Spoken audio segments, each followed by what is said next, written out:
দর্শক, ফিরে এলাম ছোট বিরতির পরে। কথা হচ্ছিল মিস্টার হকের সঙ্গে। আপনার এই যে এনফোর্সমেন্টের যে প্রসেসটা বললেন যে একটা লেন্ডার ডিফল্ট হলে এনফোর্সমেন্টে যাবে, এরকম ক্ষেত্রে একটা বড়োয়ারের বেসিক কি কি জিনিস জেনে রাখা উচিত যে এই জিনিসগুলো আমাদের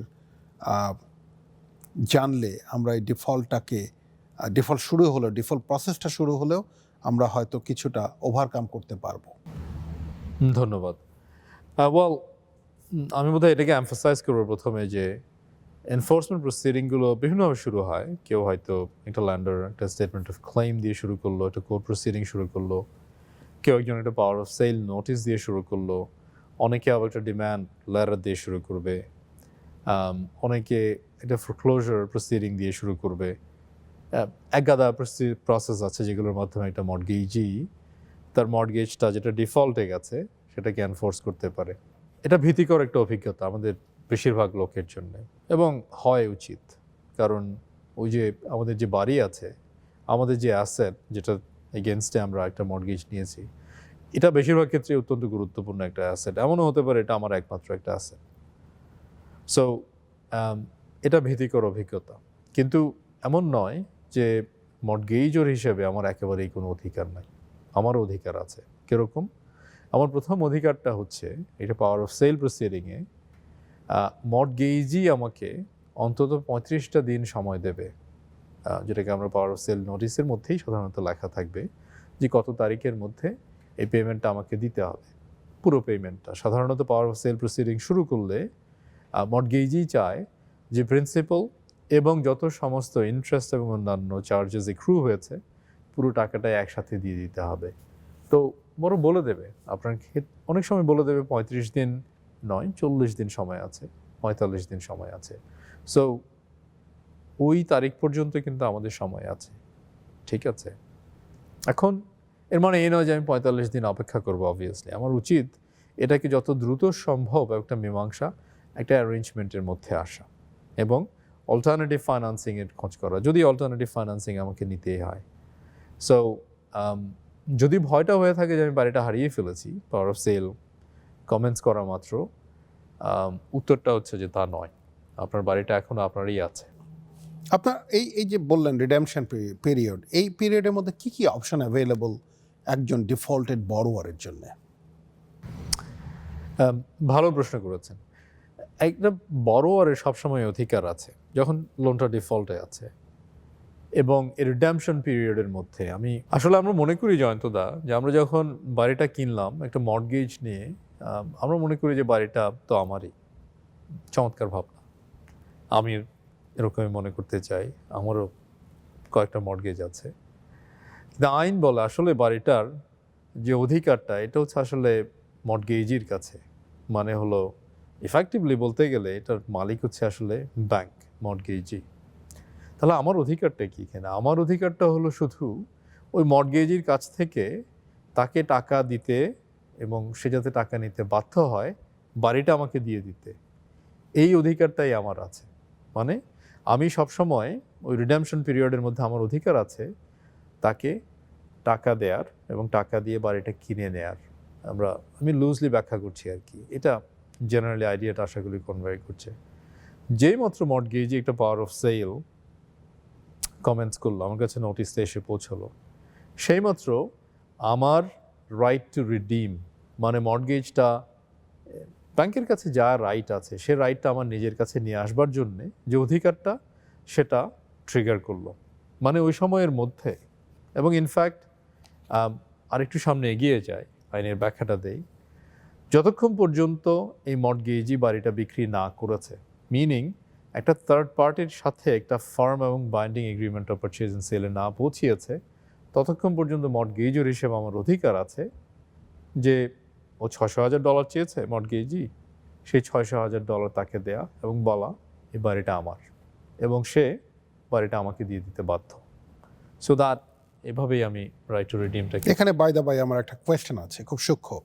আপনি বললেন যে যখন ফার্ম কন্ট্রাক্ট হয়ে গেল তখন অবধি আমার রিডেমশন রাইট আছে। অর্থাৎ আমি ধরে নিলাম একটা ফার্ম কন্ট্রাক্ট আছে, নভেম্বরের 25 তারিখে ক্লোজিংয়ের ডেট, এবং ক্লোজিংয়ের টাইম হলো ধরুন 5টা পর্যন্ত আমরা জানি। আমি ফার্ম অ্যান্ড বাইন্ডিং কন্ট্রাক্ট আছে, বাট আমি টাকাটা ম্যানেজ করে ফেলতে পারলাম সেদিন সকালবেলাতেই, এবং আমি টাকাটা দিয়ে দিতে চাই, আমি ডিফল্টেড বরোয়ার হিসেবে এই রাইটসটা আমার আছে কিনা রিডেমশনের? এটা একটা এই প্রশ্নটার উত্তর দেওয়াটা মুশকিল। এই প্রশ্নের উত্তর দিতে গেলে আমাকে আবার অন্য একটা জিনিস ব্যাখ্যা করতে হবে আমার ধারণা। Please do. চেষ্টা করে দেখি আমি। ওই agreement of purchase and sale, যেমাত্র একটা agreement of purchase and sale firm হয়, মিনিং পারচেজার একটা অফার দিয়েছিল এবং অফারটার লাইফ টাইমের মধ্যেই বিক্রেতা অফারটা অ্যাকসেপ্ট করেছে, ফলশ্রুতিতে আমরা একটা ফার্ম এবং বাইন্ডিং এগ্রিমেন্ট পেলাম। আইনের একটা অংশ বলছে, রিয়েল প্রপার্টিজ আইনের যদি আমি ব্যাখ্যা করতে চাই, একটা ধারণা হচ্ছে যে যেই মাত্র ক্রেতা একটা ফার্ম এবং বাইন্ডিং এগ্রিমেন্ট পেয়েছে, সেইমাত্র আসলে ওই ল্যান্ডের উপর তার একটা অধিকার জন্মে গেছে। ওই অধিকারটা ওই দিনই জন্মেছে যেদিন তার এগ্রিমেন্ট অফ পারচেজ এন্ড সেলটা হয়েছে, ফার্ম হয়েছে। ক্লোজিং ডেটের মধ্যে যেটা হয় সেটা হচ্ছে কনভেয়েন্সটা হয়, মিনিং তার যে অধিকারটা জন্মেছে সেই অধিকারটাকে এখন সাবস্ট্যান্টিভলি আমরা ল্যান্ড টাইটেলস রেজিস্ট্রিতে একটা কনভেয়েন্স কমপ্লিট করবার মাধ্যমে তার কাছে বুঝিয়ে দিচ্ছি জায়গাটা। আচ্ছা, তাহলে আপনার প্রশ্নটাতে ফেরত আসি। এটা বলে রাখি, একটা মর্টগেজই যখন পাওয়ার অফ সেল এক্সারসাইজ করছে এবং সে ধরুন লিস্টিং করলো, তার ডিউ ডিলিজেন্সের একটা অংশ হচ্ছে বলে দেয়া, বেশিরভাগ ক্ষেত্রে সে এটা বলে দেবে যে ক্রেতাগুলো অফার দিচ্ছে বাড়িটাকে কিনবার জন্যে, ওই অফারের মধ্যে বা এগ্রিমেন্ট অফ পারচেজ এন্ড সেলের মধ্যে বিক্রেতা মিনিং মর্টগেজই যে এনফোর্স করছে মর্টগেজটা, পাওয়ার অফ সেলটা এক্সারসাইজ করছে, সে অলরেডি কিছু ডিসক্লোজার দিয়ে দেবে। সে বলবে, জনাব সিনহা, সে ওখানে বলে দেবে যে আমি আসলে বাড়িটা বিক্রি করছি পাওয়ার অফ সেলের অধীনে, রাইট। এবং আমি বলে দিচ্ছি তোমাকে, এটা মর্টগেজের উপর নির্ভর করে যে এই ট্রানজ্যাকশন ক্লোজ না হওয়া পর্যন্ত আমি যে কোনো সময় এগ্রিমেন্ট অফ পারচেজ এন্ড সেলটাকে টার্মিনেট করে দিতে পারি। স্ট্যান্ডার্ড ক্লজ হিসেবে সাধারণত মর্টগেজ ওটা বলে রাখবে। কিন্তু ধরুন এই মর্টগেজ ইনস্টিটিউশনাল মর্টগেজই না, তার অতটা অভিজ্ঞতা নেই, সে করলো কি এই প্রভিশনটা দিতে ভুলে গেল, ফলে এই খিচুড়ির মধ্যে অলরেডি আপনি একটা থার্ড পার্টিকে পেয়ে গেলেন যে ইনোসেন্ট, সে এসছে বাড়িটা কিনবার জন্য, তার সাথে মর্টগেজের কোনো সম্পর্ক নেই।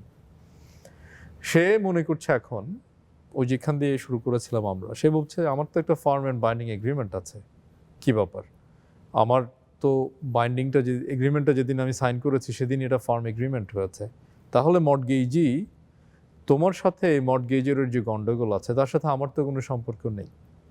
সো এরকম একটা অধিকার তার আছেই। আপনার প্রশ্নটা গিয়ে ঠিক সেখানেই গিয়ে পড়ে যায় আর কি। এটার উত্তর যদি আপনি আমাকে দিতে বলেন তাহলে আমাকে একটা লিগ্যাল ওপিনিয়ন দিতে হবে।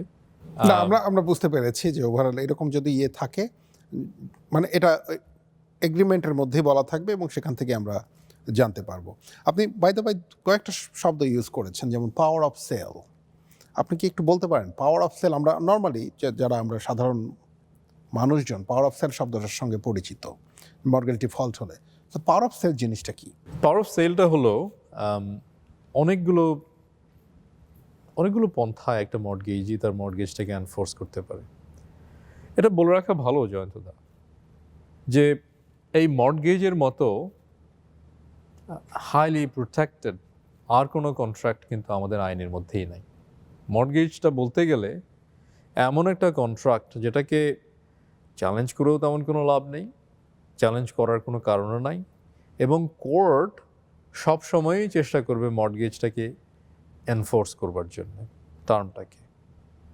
এখন কোর্ট তো কখনো চাইবে না অবশ্য মর্টগেজের মধ্যে যদি কোনো একটা টার্ম থাকে যেটা আইনের পরিপন্থী, যেমন ধরুন প্রায় না হলেও অনেক সময় দেখা যায় যে মর্টগেজই এমন একটা ফি এক্সাক্ট করবার চেষ্টা করছে যেটা আসলে আমাদের ইন্টারেস্ট অ্যাক্ট, যেটা একটা ফেডারেল লেজিসলেশন, সেটাকে কন্ট্রাভিন করছে।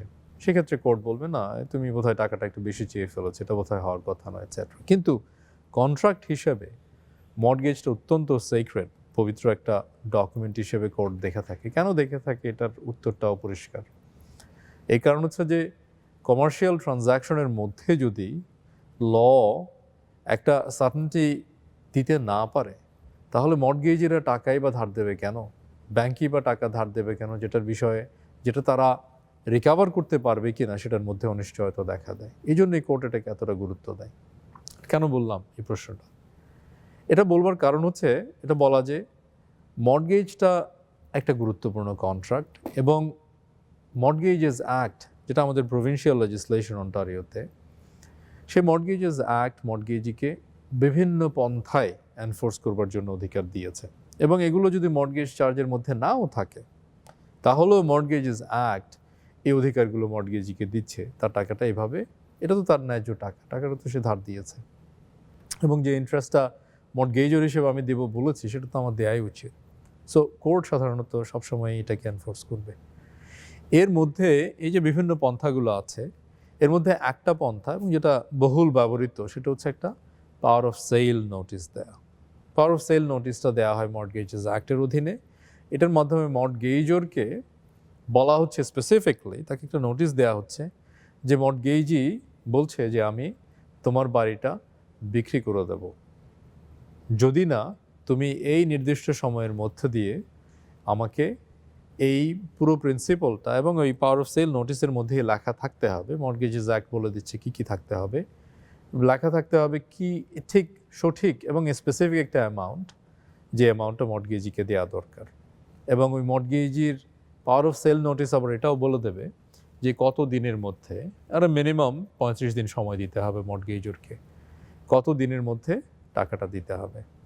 তো ফলে পাওয়ার অফ সেল নোটিসটাকে আমরা দেখতে পারি একটা নোটিস হিসেবে, একটা ফর্মাল নোটিস দিচ্ছে বেসিকলি, একটা ডিম্যান্ড ফর পেমেন্ট, যেটা মর্টগেজেস অ্যাক্ট থেকেই ডিরাইভ করে, যে মর্টগেজরকে বলা হচ্ছে যে টাকাটা দিতে হবে, না দিলে মর্টগেজি আরও অ্যাসকালেট করবে তার এনফোর্সমেন্ট প্রসিডিংটাকে। কিন্তু এর মানে এই নয় যে পাওয়ার অফ সেল নোটিস পেলাম আমি মর্টগেজর, এবং বাড়িটা এখন আমার নাই হয়ে গেল, বা যে কোনো মুহূর্তে বাড়িটা বিক্রি করে দিতে পারে। এটা করার কোনো সুযোগ মর্টগেজির নেই। ধন্যবাদ দর্শক। এবার আমরা যাচ্ছি একটা ছোট্ট বিরতিতে। বিরতির পরে এসে আমরা আরও বিস্তারিত জানবো মিস্টার হক এনার কাছে থেকে।